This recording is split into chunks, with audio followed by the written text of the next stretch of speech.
मेरे प्यारे साथियों, आज आपको जिस संस्था के संचालक से आपकी मैं मुलाकात कराऊंगा, वो शायद पूरे प्रयागराज में अगर देखा जाए यूनिक संस्था है।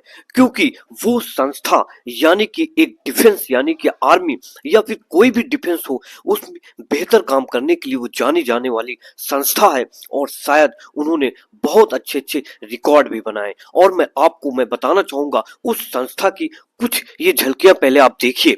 यानी कि ये आप देख पा रहे होंगे, यही वो संस्था है जो बाहर का दृश्य आप देख पा रहे होंगे। बाकी मैं आपको अंदर भी दिखाऊंगा, पहले आप बाहर का कुछ नजारा देखिए कि आपको कैसा लग रहा है। बाकी आप देख पा रहे होंगे, आप समझ ही गए होंगे ये संस्था आखिरकार करती है क्या। यानी कि मैं आपको बताना चाहूंगा, ये संस्था जो है ना, जितने भी जितने भी शहीद सैनिक हैं उनके लिए ये बेहतर काम करती है। यानी कि मैं आपको बताना चाहूंगा, एक श्रद्धांजलि के रूप में एक बेहतर तरीके से वर्क करती है। मैं आपको इसके अंदर भी ले चलने का प्रयास करूंगा। पहले आप कुछ यहाँ पे मैंने आपको बताया, ये देख पा रहे होंगे ये तस्वीरें, यानी कि यही वो कुछ चीजें हैं जो आप देख पा रहे होंगे हमारे सामने। और इन्हीं के कर कमलों के द्वारा बेहतर कार्य हो पा रहा है। और इन्होंने बहुत अच्छा बेहतर कार्य करने का प्रयास लगातार करते जा रहे हैं। और ये जो तस्वीरें आप देख पा रहे होंगे, यही वो प्रयागराज की धरती की कुछ तस्वीरें हैं, जैसा कि आप हमारे पीछे देख पा रहे होंगे। इनका नाम है संत श्री बालक योगेश्वर महाराज जी। अब इन्हीं के प्रांगण के अंदर आपको ले चलने का प्रयास करूंगा। बाकी मैं आपको इनको बता दूं कि मैं ये भी जानना चाहता हूँ, मेरी भी जिज्ञासा है कि इन्होंने ये चीजें कब से आरंभ किया। यानी कि कब से इनके अंदर वो सारी चीजें आई कि हमें इस देश के लिए कुछ करना है, इन शहीदों के लिए कुछ करना है। क्या इन्होंने बचपन से सोचा था?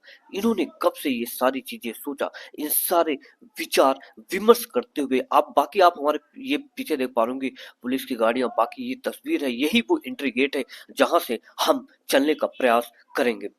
बाकी मैं आपको ये भी बताना चाहूंगा, ये संस्था शहीदों के लिए तो काम करती है, साथ में ऐसे भी लोग के लिए काम करती है यानी कि जो भूख प्यास से उलझ रहे हैं। यानी कि कुल मिला के ये गरीबों के लिए भी बहुत अच्छा वर्क कर रही है। बाकी मैं आपको और भी बताना चाहूंगा, ये संस्था में लगातार भंडारे का भी कार्यक्रम चलता रहता है। और इसके पीछे जो जय श्री राम आप देख पा रहे होंगे, ये इसी यानी कि जो पंडाल आप देख पा रहे होंगे, इसी के नीचे कुछ समाधि बनाई गई है और उन्हीं की आहुति दी जाती है।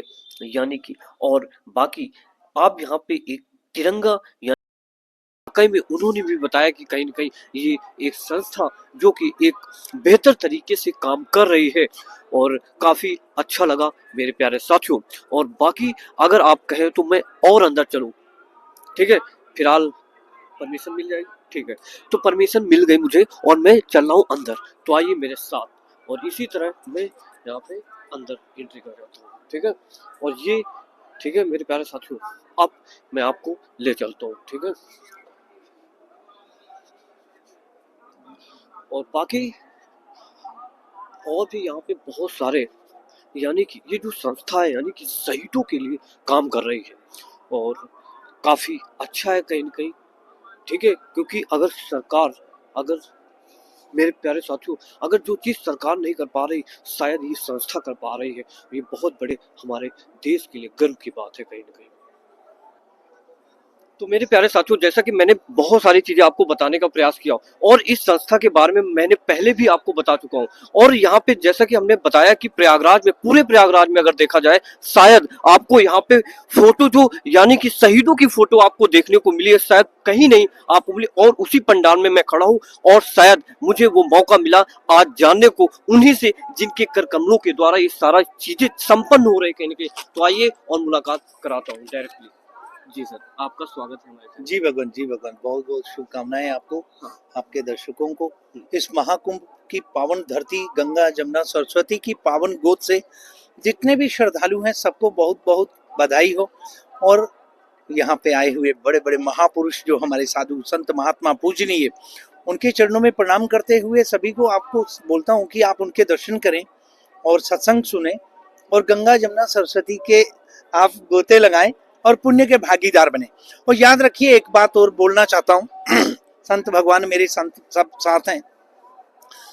बहुत लोग ये बोलते हैं कि तीर्थों में जाओ, दर्शन करो, स्नान करो और आपके पाप कटेंगे।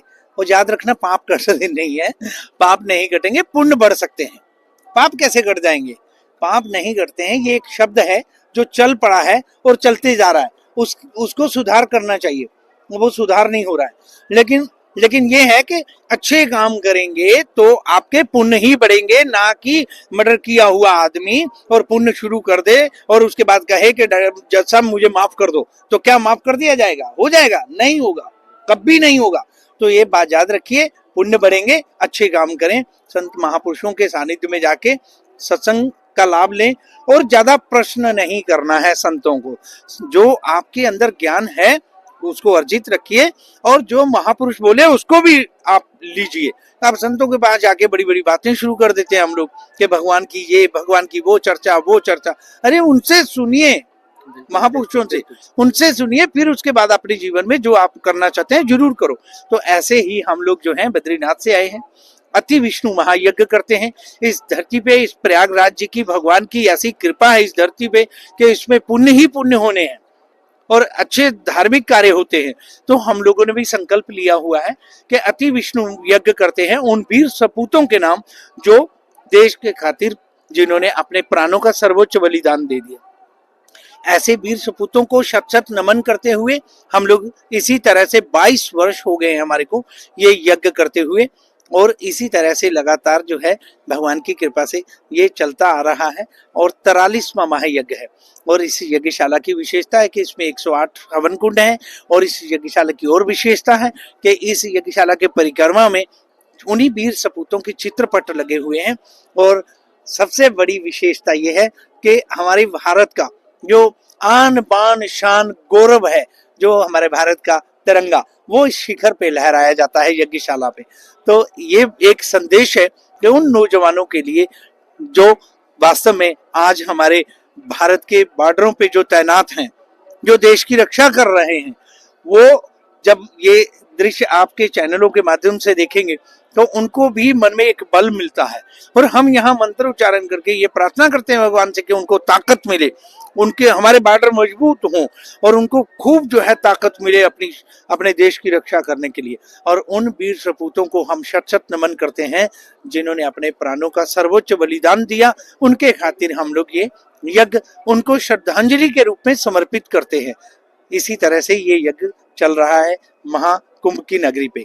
जी, ऐसा क्या है? मेरे साथियों, एक प्रश्न सभी के दिमाग में आता हो कि अगर ये संस्था चल रही तो इस संस्था के लिए पैसे कहाँ से आते हैं? पैसे अभी मैं आपसे मांगूंगा, अभी आप देंगे मेरे को 100-200 रुपया तो दे ही दोगे।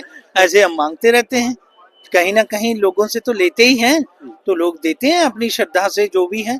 बाकी ये बात आपको मैं हंसी मजाक में भी बोल रहा हूँ, मैं कोशिश करता हूँ कि जितना ज्यादा से ज्यादा हो सके। ये आर्मी का यज्ञ है। मैं जो मेरे शिष्य हैं जिन्होंने गुरु दीक्षा ली है, वो मेरी झोली में जो डालते हैं बस मैं वो वही लेता हूँ। बाकी मैं और लोगों से पैसे बिल्कुल कभी नहीं लेता। श्रद्धावान लोग हैं, आस्था रखते हैं, जिनके मन में एक भाव होता है कि बाबा जी को हम कुछ दें। मैं मेरा कई लोग होंगे, आप पूछिएगा, मैं उनसे बिल्कुल नहीं लेता। हाँ, मेरे जो शिष्य हैं उनसे मैं मांगता नहीं हूँ, लेकिन हाँ वो अपनी श्रद्धा से जब झोली में डालते हैं तो वो उनका अधिकार है और मेरा भी कि मैं इस कार्य के लिए उनके आगे झोली फैलाता हूँ। जी, ठीक है। तो समय देने के लिए आपका बहुत बहुत थैंक यू। मेरे प्यारे साथियों, जैसा कि आपने देखा कि महाराज जी ने यानी कि कहीं ना कहीं बताया कि हम किसी प्रकार से किसी संस्था से यानी कि पैसा किसी से जल्दी नहीं लेते हो, तो पर कहीं ना कहीं ये सरकार को इस पे सोचना चाहिए। कहीं ना कहीं अगर कोई बेहतर कर रहा तो सरकार को भी इसके प्रति कहीं ना कहीं सोचना चाहिए कि हम अगर ऐसे संस्थान जो बेहतर तरीके से काम कर रहे हैं तो उनको कहीं ना कहीं एक उच्च श्रेणी दिलानी चाहिए। और इसके साथ साथ जो डोनेशन की तौर पे अगर आपसे भी कुछ हो रहा है तो आप बिल्कुल जरूर करें अच्छे कार्य के लिए। तो इसी के साथ आपको बहुत बहुत थैंक यू। मिलता हूं किसी नए वीडियो में, तब तक आप मुझे इजाजत दें। Thank you.